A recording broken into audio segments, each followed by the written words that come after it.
if you look at it, even as a layman, you would see that most of the trade done in the world is controlled by the Atlantic Ocean.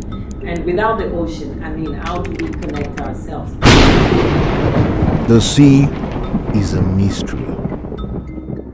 In Yoruba spirituality, it belongs to Olokun, keeper of secrets, ruler of the deep, spirit of wealth, wisdom, and depth.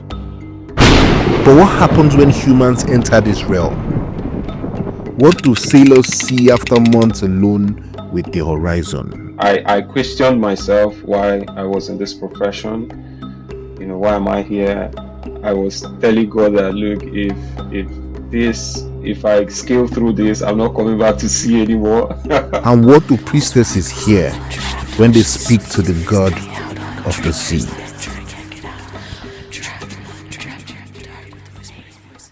Ocean is not ordinary, if you ask me. The ocean is one of the wonders of Olodumare. If you look at the ocean, just mere looking at it now, as a layman, you would see the beauty and the wonder. And talking about the ocean as a spiritualist, you understand that Olodumare created water before he created human beings. And water is the essence of life. Without water, there's no life. So water is not ordinary. It is actually supernatural. The deity that is responsible for the ocean is Olokun. Olo means owner. Okun means the sea. So owner of the seas. Olokun. So what else can you tell us about Olokun?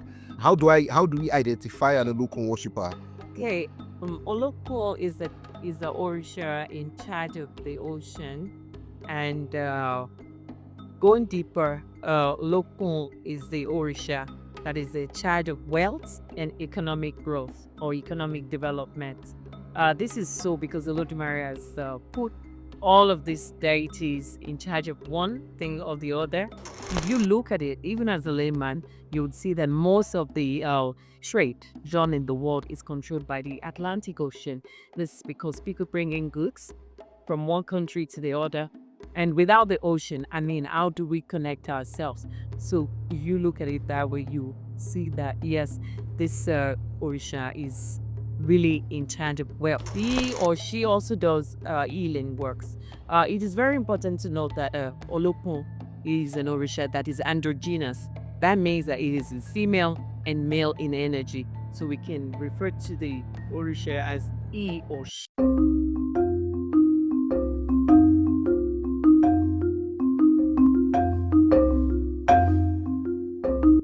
I would rather talk about attributes of children of Olokun. Again, it is still worship of Olokun. So people don't just worship. You see, again, we all believe in the supremacy of Olodumare. So there's one God. And this God has created these orishas. They are his messengers. So because you are a devotee of Olokun doesn't mean that you're a worshipper of Olokun alone. So there are other deities, like I said, but attributes of children of Olokun. The first one is children of Olokun are very strong-headed, and they're very hardworking. Very, it is a woman. They're very clean. That they don't like dirt. They're very, very, peculiar about their surroundings. They can't stand dirt. Just like the ocean, if you throw an ordinary paper in the ocean, we just push it out.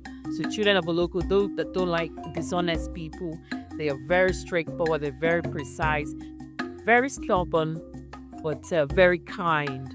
They're very kind and they're loving and they're hardworking. Like I said, they're not lazy because of the male energy that they have in them. Especially if you're talking about a female child of Olokun, they'll be very masculine in their ways. They're like men, but they're also very feminine. They're like mothers as well.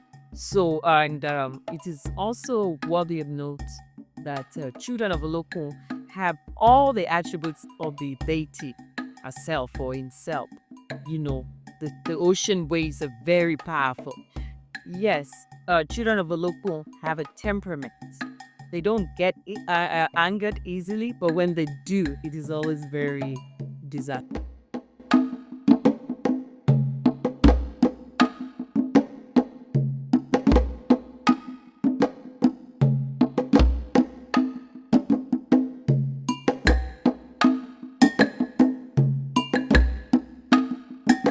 Sometimes some people, I mean, some devotees of Olokun have peculiar taboos that are not, that other people do not have. I may have a taboo that next devotee does not have. So sometimes it also depends on individuality, but there are general taboos for children of Olokun. So how do you respond to those people who feel like the world has moved past belief in gods or belief in gods like Olokun, for example? How do you respond? Okay, so my response to such people would be that they're very ignorant.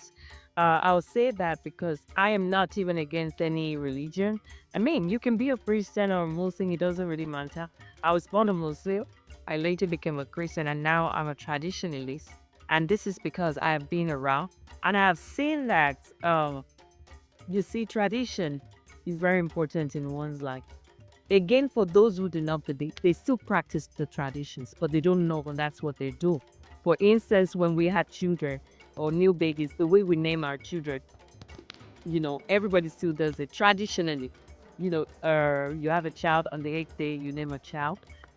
Why don't you just have a child and name the child from the hospital like the white people did?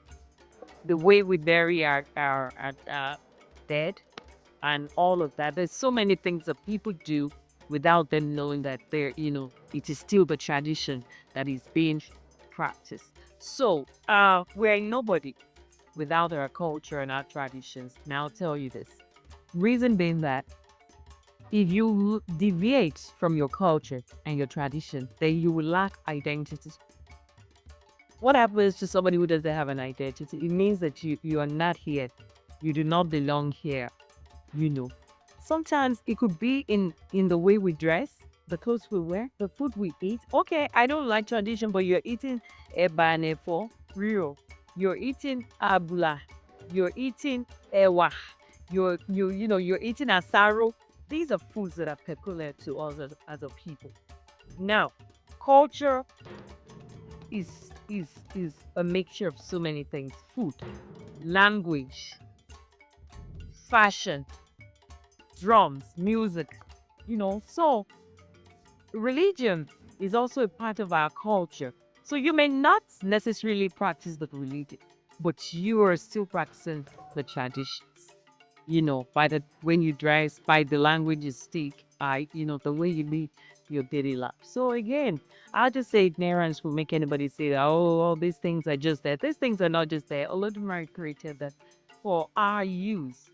So, in our belief system, I personally, as a devotee of Olokun, not just as a devotee, as a Yoruba, we don't have to go to the sea to pray.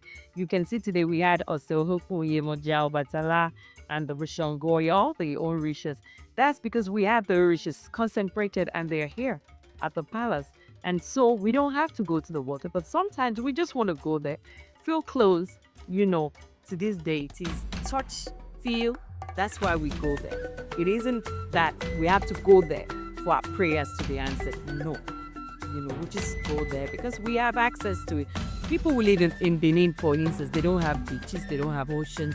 People who live in Abeokuta here do not have access to the ocean. But today, we have just prayed a peace, gave offerings to Olokun. We didn't go to the beach.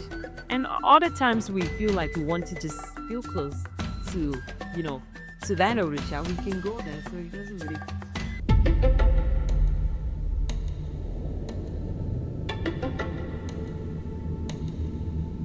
To gain a better understanding of life at sea and to explore whether modern sailors observe any ritual and if these rituals have any impact on their work, I spoke with professional sailor Godsgreat George. Have you had any in the plainest language? Now, what's been your scariest or most humbling moment at sea, if you can share?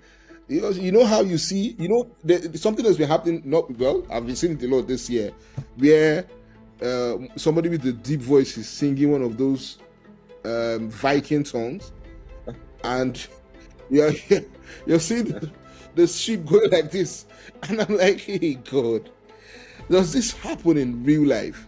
That's what has led me Yes, to this question I asked. yes, Okay, it please go does ahead. actually. It does. It does. I've had several scary moments. Oh God. Several scary moments.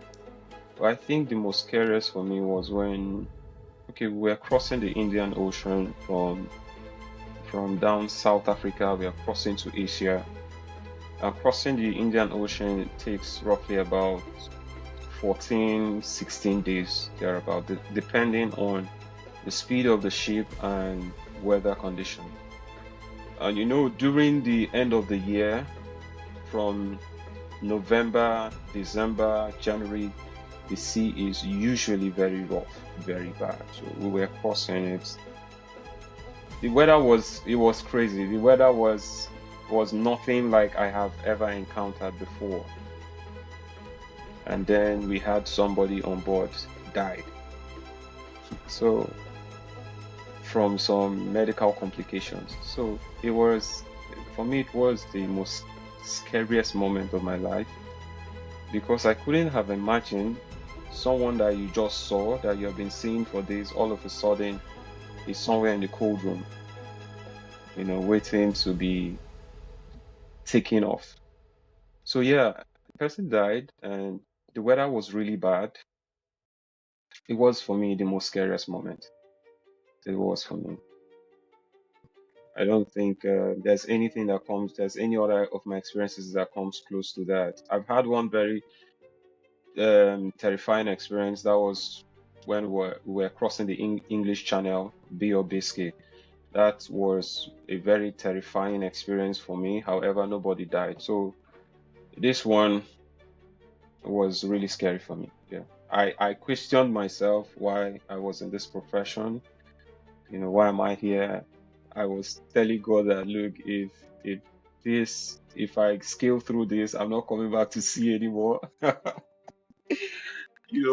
look at me, I'm still here right now on board. So that's it. So speaking about older colleagues and beliefs and people's experiences, I don't know, are there any rituals? By rituals now, I do not mean it in the way Nollywood has turned that word to be. By rituals now, it could be that maybe the captain says a prayer to Poseidon, or say, oh, give us safe passage, or any of those things. Do you know of anyone that sailors do, maybe sailors on this part of the world or out, or maybe your international colleagues and all? Do you know of anything like that they do Yes, yes, just yes, before of they go on course, the yes, of voyage? course. Yes, there's two that I know of. One is called the line crossing initiation ritual, and the other one is a coin laying ceremony. Line crossing initiation rituals, and the other one is the coin laying. So the line crossing ritual is done when sailors are crossing the equator for the first time, the center of the earth. So according to belief, this is a tradition that's as old as during the days of the Greeks and Romans who sailed the sea in the early times. So what they do is, on the night or on the day that they are going to cross the equator, people that have never crossed the equator before, they line them all out, and the captain usually would dress as King Neptune. Now, King Neptune, according to the Greek mythology, is the god of the oceans, the god of the sea. So he dresses like Neptune, King Neptune, and then they do some rituals, they do some feasts, dedicating these ones to Neptune as their, one of their children, and also praying and seeking for safe passage into the other half of the earth. So this is a ceremony that they do, after which they give a certificate for it. They actually give a certificate for it. So they usually will refer to people who haven't crossed the equator before. They call them polywogs. So after that ritual, you can start calling them shellbacks or crusty shellbacks. So it's something that you do even up until now. Yeah, they do it. However, in modern times, people see it as merely just a tradition, just something that